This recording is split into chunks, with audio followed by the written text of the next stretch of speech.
স্বামী স্ত্রী কিংবা স্ত্রী স্বামীর লজ্জাস্থানে উত্তেজনাবশত মুখ লাগাতে পারবে কিনা, নাভির নিচের লোমের সীমানা কতটুকু কাটতে হবে। অনেকে বাচ্চা না নেওয়ার জন্য সিজারের সময় নাড় উল্টিয়ে দেয়, এটা কি জায়েজ রয়েছে? হিজড়াদের পর্দার বিধান কি? মেয়েরা হাত পায়ের নখ বড় রাখলে কি নামাজে অসুবিধা হবে? বর্তমান অনেক টেস্ট টিউব বেবি নিচ্ছে, এটা কি ইসলামে জায়েজ আছে? পাক এবং শারীরিক প্রতিবন্ধীদের ক্ষেত্রে সালাতের নির্দেশনা জানতে চাই। বিয়ের ক্ষেত্রে পাত্রের সামনে একজন মেয়ের কতটুকু পর্দা করতে হবে? আমার স্বামী বিয়ে করতে চাইছে, আমি দিতেছি না, আমার কি গুনাহ হবে? অপবিত্র অবস্থায় গাছের ফল ছিঁড়লে গাছের কোনো ক্ষতি হবে কিনা? সৌদি আরবে হাঁটু বাহির করে উজু করে, এটা সঠিক উজু হবে?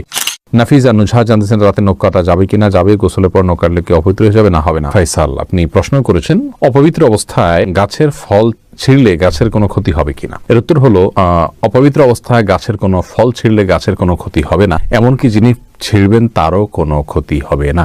ফল ছেঁড়ার ক্ষেত্রে পবিত্রতা অপবিত্রতার বিষয়টি কোনো নিষিদ্ধ বা এরকম কিছু নয়, বরং যে কোনো অবস্থাতে আপনি প্রয়োজন হলে গাছের ফল ছিঁড়তে পারবেন। সাদ বিন আব্দুর রহিম, আপনি জানতে চেয়েছেন নাভির নিচের লোমের সীমানা কতটুকু কাটতে হবে। নাভির নিচ থেকে নিয়ে আপনার দোড়ানের চিপায় যে সমস্ত লোম থাকে সবগুলোকেই আপনি কাটবেন যতটুকু সম্ভব, কিছু যদি থেকে যায় তাতে অসুবিধা নেই। রেজাউল করিম জানতে চেয়েছেন বর্তমান অনেক টেস্ট টিউব বেবি নিচ্ছে, এটা কি ইসলামে জায়েজ আছে?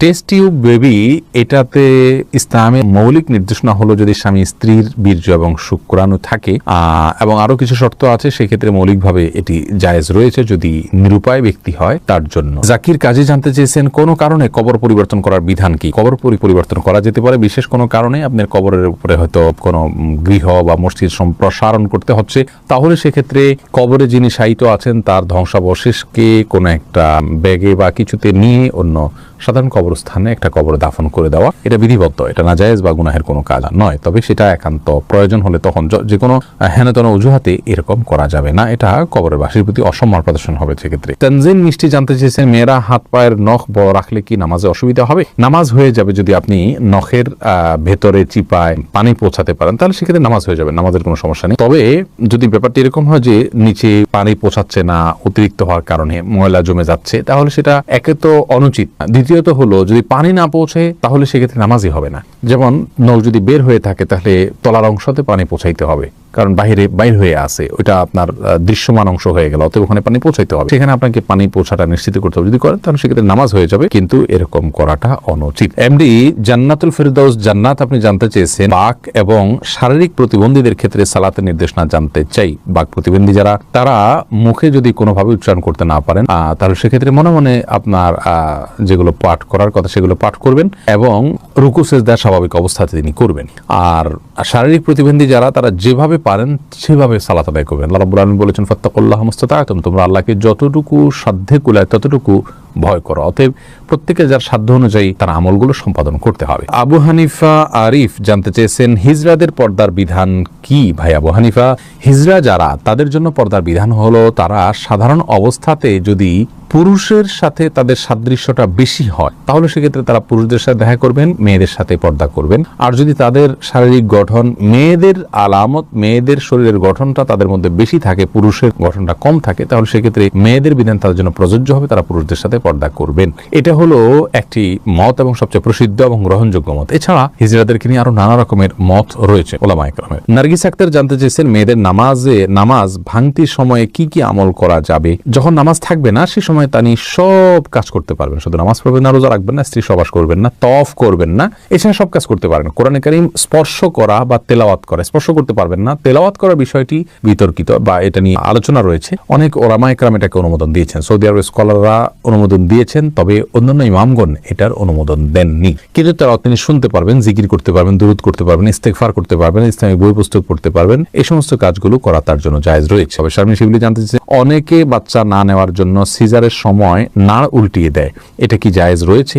সাময়িক যদি হয় এটা তাহলে এটা জায়েজ রয়েছে, যদি স্থায়ী হয় তাহলে এটা জায়েজ নাই। মাহমুদুল হোসেন মিমু, আপনি জানতে চেয়েছেন বিয়ের ক্ষেত্রে পাত্রের সামনে একজন মেয়ের কতটুকু পর্দা করতে হবে? সাধারণ চেহারা, মুখাবয়ব, এটা দেখার নির্দেশনা রয়েছে। রাসূল আকরাম সাল্লাল্লাহু আলাইহি ওয়াসাল্লাম একজন সাহাবীকে বিয়ের প্রস্তাব দিয়েছেন কোন একজন মেয়েকে, তিনি বলেছেন ফানজুর ইলাইহা, তুমি তাকে দেখে নাও।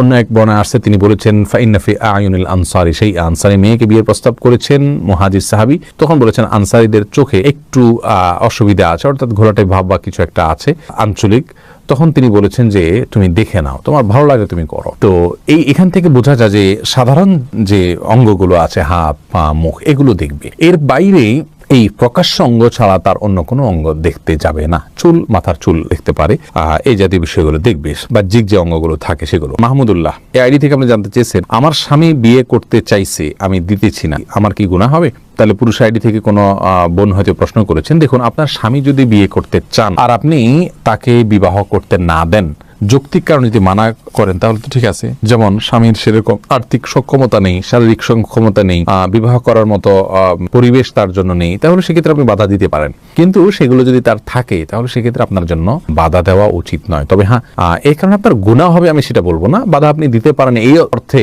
যে আপনি সতীন চাচ্ছেন না, আপনি স্বামীর কাজের পরিণাম আপনাদের উভয়ের জন্য ভালো হবে না, সেই দৃষ্টিকোণ থেকে আপনি বাধা দিচ্ছেন, তাহলে আপনি দিতেই পারেন, গুনাহ হবে না। কিন্তু যদি আপনার আল্লাহর বিধানের প্রতি আপনার অবজ্ঞা থাকে এবং অশ্রদ্ধা থাকে, তাহলে সেটি ভিন্ন কথা। সেটার কারণে হলে গুনাহ শুধু হবে না, তার কারণে ঈমানও যেতে পারে। বিল্লাল বাঙালি আপনি জানতে চেয়েছেন, সৌদি আরবে হাঁটু বাহির করে উজু করে, এটা সঠিক উজু হবে? উজু হয়ে যাবে ভাই বিল্লাল, তবে হাঁটুর কাপড় সরিয়ে ফেলা এটা জায়েজ কিনা সেটা হলো মূল প্রশ্নের বিষয়। ওযু নিয়ে এটা নিয়ে আপত্তি নেই, হাঁটুর কাপড় উঠায় ওযু করলে ওযু হয়ে যাবে, বা ওযু অবস্থায় হাঁটুর কাপড় উঠে গেলে ওযু থাকবে, নষ্ট হয়ে যাবে না। কিন্তু হাঁটুর উপরে কাপড় উঠানো পুরুষের জন্য এটা জায়েজ কিনা, বিশেষ করে অন্য পুরুষদের সামনে, এই নিয়ে ওলামায়ে কেরামের এবং ফুকাহাদের মধ্যে পার্থক্য আছে যে হাঁটু এটা সতরের অংশ কিনা। বিশুদ্ধ মত অনুযায়ী এটা সতরের অংশ। তো তবে সৌদি আরবের ওলামায়ে কেরাম এবং অনেকের মতেই আপনার হাঁটু এটা সতরের অংশ নয়। যেহেতু এটা সতরের অংশ নয়, যার কারণে এটা উন্মুক্ত হলে গুনাহ হবে না। এটার একটা যৌক্তিক